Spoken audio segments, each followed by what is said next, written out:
Today, we're diving into a really fascinating cognitive bias, one that quietly shapes how we judge right and wrong, especially when it comes to people who've suffered. It's called the indelible victim effect. And trust me, once you see it, you'll start noticing it absolutely everywhere. But let's kick things off with a puzzle that you've probably felt yourself. Picture this. You see someone who is, without a doubt, a victim. Do something, well, something kind of wrong. Why is there that hesitation, that little voice in your head that makes it so hard to hold them to the same standard as everyone else? To really get a feel for how this works, let's do a quick thought experiment together. I want you to really picture it. Someone who has been through something awful. Maybe they were the victim of a crime, or went through a terrible accident, or got publicly shamed. You feel for them, right? Okay, now imagine you see that same person lie, or cheat, or just act totally selfishly. Do you judge them as harshly as you would anyone else? For most of us, the answer is a clear no.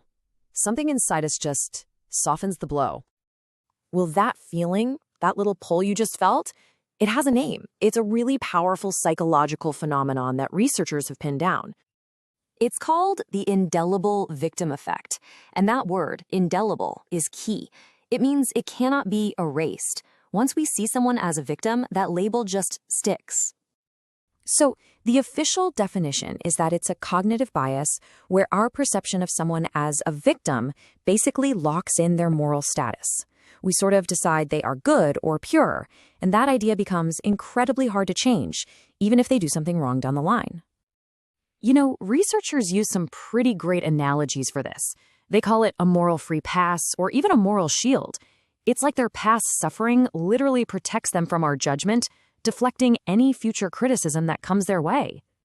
And this isn't just some vague idea somebody cooked up. It's a real concept that comes from the research of cognitive scientist Peter DeCioli, who studied exactly how our brains go about creating these fixed moral categories for people. Okay, so that's the what. We know what it is. But what about the why?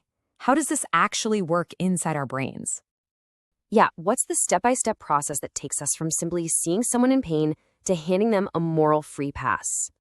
Well, it seems to happen in a really quick sequence. First, we just perceive suffering. We see it or hear about it.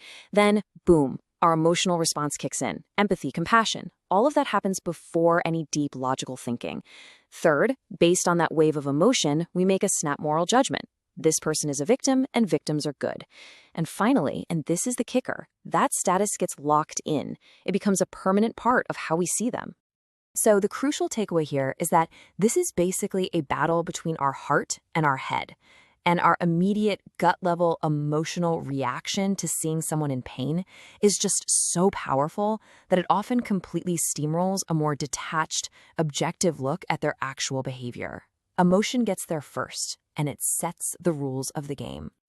Now, there's a really subtle but important distinction we need to make here, because this effect can get easily confused with another way we think about morality. For example, think about this. Someone might say that burning a flag is wrong, not because the piece of cloth has rights, but because it causes emotional pain to veterans, or that using certain drugs is bad because it hurts teenagers. Is that the indelible victim effect? Well, the answer is no. It's actually something different. The difference really boils down to the focus.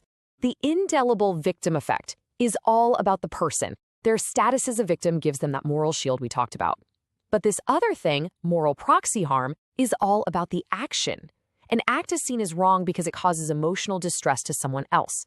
So one shields a person, the other condemns an act. It's a really critical distinction to make. So let's pull all this together. What are the big takeaways? Why does recognizing this effect even matter in our day-to-day lives? Well, first, it's a huge reminder that our own emotions, even our empathy, can create some serious moral blind spots. Second, while compassion is obviously important, someone's past suffering doesn't just give them a blank check for their present actions. And finally, just knowing this bias exists is the first step toward making fairer, more balanced judgments.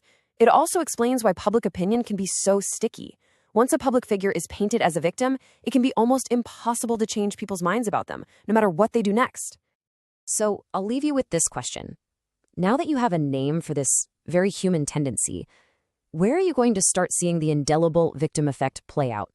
In the news, in your social media feed, maybe even in your own judgments? It's definitely something to think about.